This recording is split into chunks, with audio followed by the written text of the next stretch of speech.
I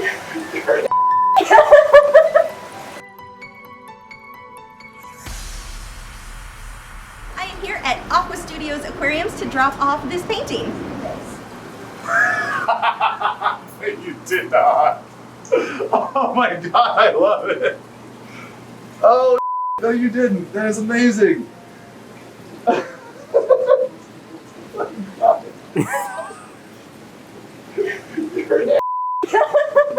That's so awesome. Oh my god. It looks just like you. Look at that. You're so good. If you too would like to learn how to make people cry, head over to Patreon where I've got the 4-hour version of this demonstration available for you now. If you are unfamiliar with Patreon, for as little as $4 a month, you get access to all of my 1 to 2 hour long demonstrations in painting, colored pencil, oil paint, all kinds of mediums over there. If you are unsure if Patreon is going to be a fit for you, if you head over to my Patreon video library, I have a 2-hour long colored pencil demonstration that you can watch. You can also just check out all of the lessons I have available on that library. Now let's go ahead and get into this demonstration. When I work in acrylics, I like to paint my background completely first. So I just started with a blue color and then used my airbrush with a stencil to create that pattern. The next thing that I did was to draw the subject onto that background. There are 2 methods that I will commonly use when working in acrylics. One is to use a white charcoal pencil and to draw everything on freehand.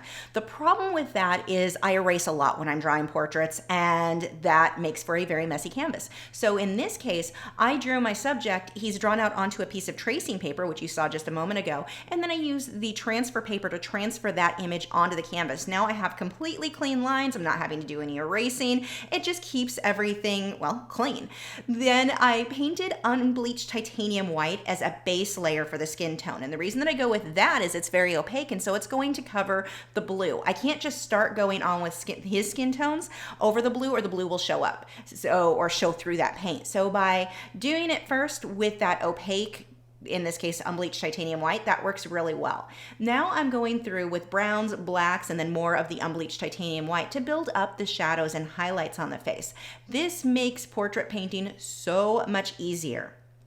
More often than not, this is how I do it, because I can glaze the color over later. I don't have to worry right now about getting the exact right color, exactly everything the way that I want it to be in the end. None of that matters. All I have to worry about are my shadows and the details. So I take one of the challenges of painting portraits and getting the skin tone the way you want out of it in the initial phase here. All I'm worried about are my shadows, my highlights, the details. Once I'm finished painting this in, I can glaze all the skin tones after, and then I will only have to worry about the skin color. I'm not now worrying about the details and the shading and everything that I worried about in this stage. So I'm basically breaking up those 2 challenges of painting into 2 separate areas, and it just makes tackling painting portraits, especially in acrylics, far, far easier, in my opinion, than painting the right color from the beginning. And when I glaze, I'm going to be using very translucent colors, and I thin my paint out with water or mixing medium. You could go either way.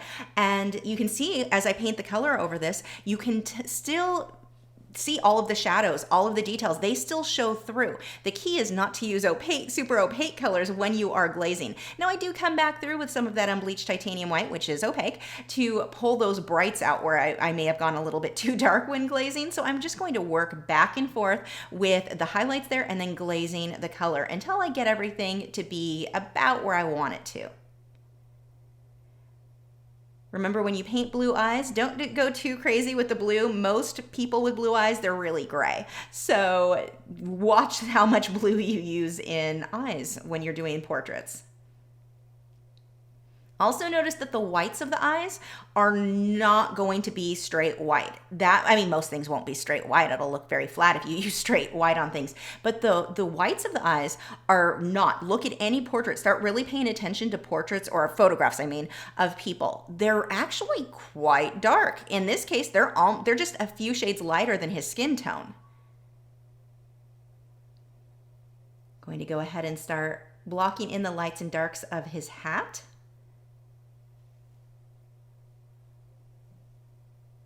And then back to glazing some of the color back over his face. I'm using a lot of reds and oranges in this. I hyped up the color saturation a bit so that it will balance out the amount of color I'm going to use in the coral and fish for his beard.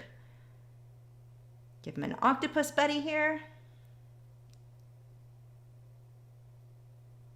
And the octopus is the same way. See how I just come up with this base color, dry it, and then I can glaze the color over it to hype up that color saturation, but I don't need it to be perfect on that first layer.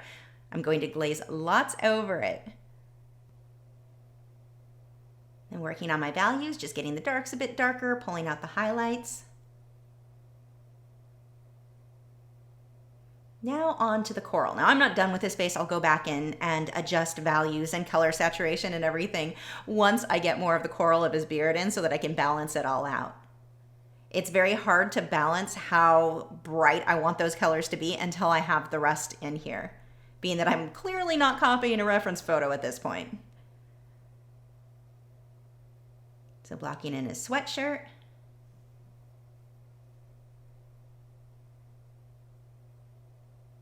And at the earlier stages, as I layer the paint, the first stages, all I'm really concerned about is getting the darks where they should be, the lights where they should be, and loosely blocking in the details. Nothing has to be perfect. The color doesn't have to be perfect. Nothing does.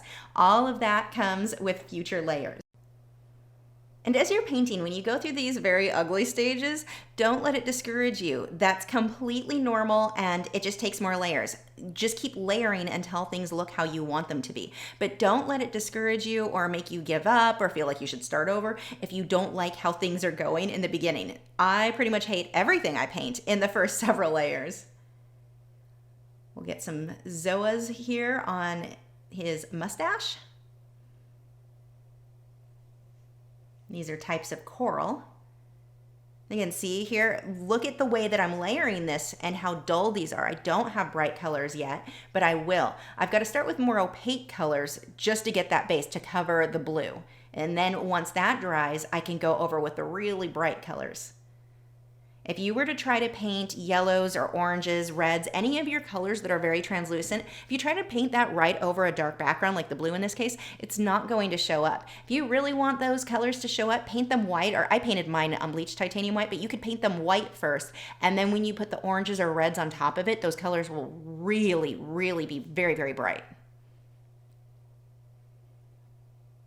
Try painting yellow over the blue, and you just tint it green.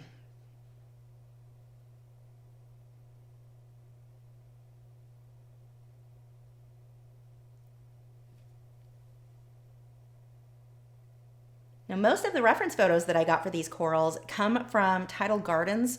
He has a channel here on YouTube. I'll put a link in the description, but he also has a Patreon where you can get really amazing, amazing high resolution coral photos. So if you are interested in painting coral and painting underwater scenes, I cannot recommend him enough. I want to say I pay like $5 a month and you get 50 photos of, just amazing photos every single month. Finding good coral photos for underwater scenes can be a bit of a challenge, so I was really excited when he started offering those.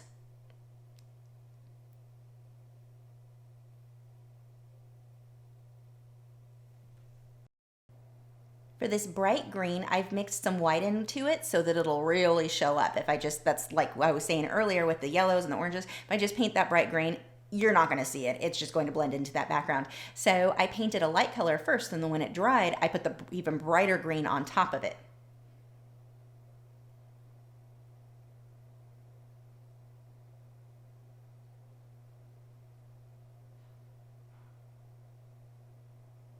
I'm using the charcoal pencil. That is a White Generals Layout charcoal pencil. I'll put a link to that in the description with my other supplies as well. But I draw the coral out first there, and then I can paint it in. Now, I know I mentioned earlier that I use the tracing and transfer paper more often than not so that I don't have a lot of eraser marks and all of that. With the coral, they don't have to be drawn perfectly like the portrait does. So the face, that part I need to be clean. That part I know I'm gonna do a ton of erasing. So in order to avoid that, that's where the tracing and transfer paper is more handy.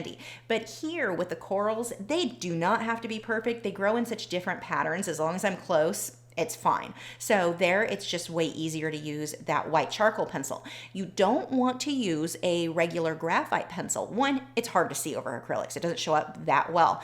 But which seems like a contradiction, you also, when you paint over it, the translucent colors, you can still at certain angles see that graphite line. So while you couldn't see it well while you were trying to paint, you sure can see it when it's all dry. So I do not like using regular graphite on my acrylic paintings at all. If I need to draw something with a pencil, that white charcoal is definitely the way to go.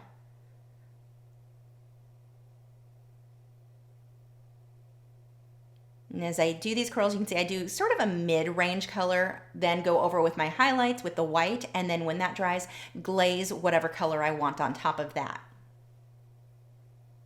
One of the biggest things I had to learn when I was younger and I was painting a lot of marine scenes with coral and such, I did not understand the layering process, that you do a lot of ugly base layers and then go on top of that with the detail and then adjust the color. The layering was what I was missing. And so my work, I really struggled to get the detail and the realism that I was looking for in those corals. You couldn't tell what type of coral they were. Everything was it was very messy.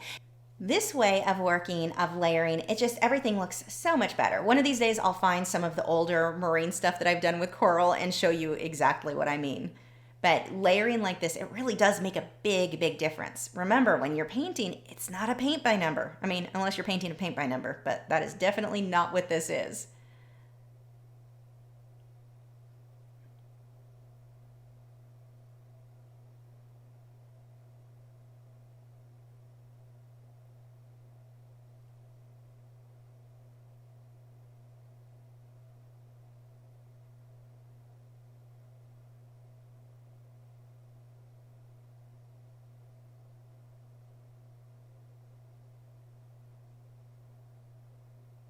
Now these first layers, even here, none of these corals are done. I'm going to have to come back through and do a lot of shading to make them look more three-dimensional. Right now everything's very, very flat. So there's some shading, just not nearly enough.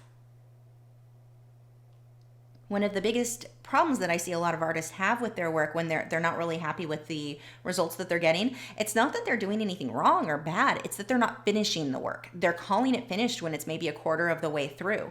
If they just kept working on it and layering, so like in this case, I mean, yeah, there's paint everywhere, but having paint on the canvas everywhere does not mean it's finished. Coming back through and adjusting my values and glazing shadows and more highlights, that is going to make a huge, huge difference, and definitely not a step you want to skip.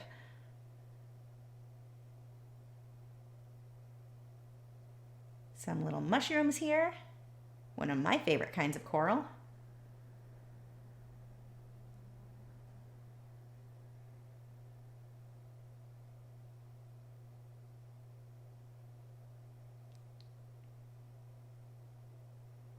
I'm going to come back up and do some more detail on his face. I'm using a aqua green color and pulling some of that into his skin. And look at how it makes the oranges stand out that much more. And then, of course, outlined part of the octopus in his hat. Not because that's the correct way to do the lighting or anything like that. I'm making air quotes, you just can't see. It's just a look that I really like. It's something you'll see me do a lot in my work, outline certain portions with a aqua green or a light blue color. That's just more of a stylized thing than I'm trying to make correct lighting thing. I'm gonna airbrush some more with the shading here, and I'm really hyping up the contrast on his face. I wanted to create a bit more dimension.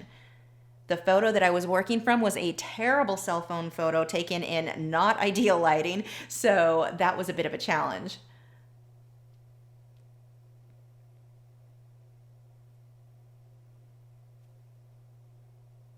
I really like this fish. I've used this photo, I found it, I believe, on Pixabay, and I've used it on so many paintings. Copper banded butterfly here. Same thing, see how I started with those really light colors, and then I can go on top with the oranges and the yellows. If I try to paint orange and yellow there, they would not have shown up. You would have just seen the coral. I would have been tinting the color of the coral.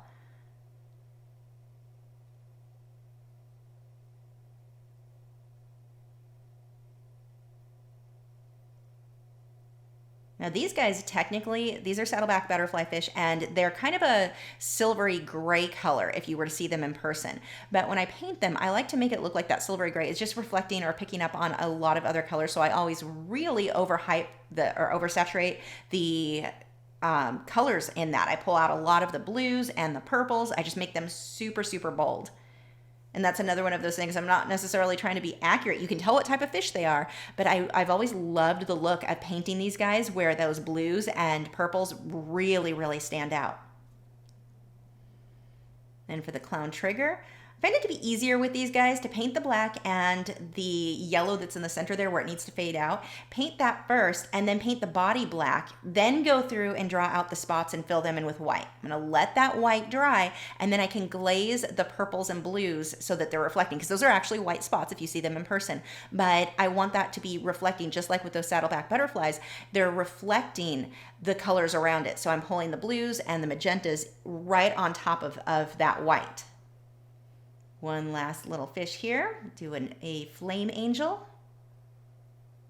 So I started with the white, then painted it yellow, and then the reds and oranges around the edge there, and then of course the final details. But that layering process is a very big deal to pay attention to when you are painting with acrylics. Couple of bubbles. And you guys have seen, I've done a video in real time, a very old video. I will put a link in the description if you want to check that out, how I paint those bubbles. But there is the completed painting. This is Brandon. He is one of the owners at the local fish store that I go to. I will put a link to their shop. I'll put all the links. There's just going to be full of links in the video description. But if you are in the North Texas area, it is a wonderful store. Tons of great corals and fish and just everything there. You can also see some of my original paintings that are available for sale and some other marine artists as well. How arrogant do I have to be to hang this up in here? Well, I mean, it's fish related. It is fish related. I would almost be offended if you didn't. I have to. So you have no way I can. This can't like go to the closet or something. It's right here forever and ever. You have Now people. you're dictating. Is that you? I had it all the time. Dude, is that you? Are you that arrogant? Are you serious? Like, yeah, I sure am. Well, I mean, you didn't ask for it, so it's not No, like I didn't. you. That's like I'm blown away. Like I can't. I don't know why. That's awesome. I love it. Have you subscribed yet? If not, I have a handy button right there. It's round, has an orange arrow going towards it. If you click on that, that'll help you to keep up with all of my new art videos every week.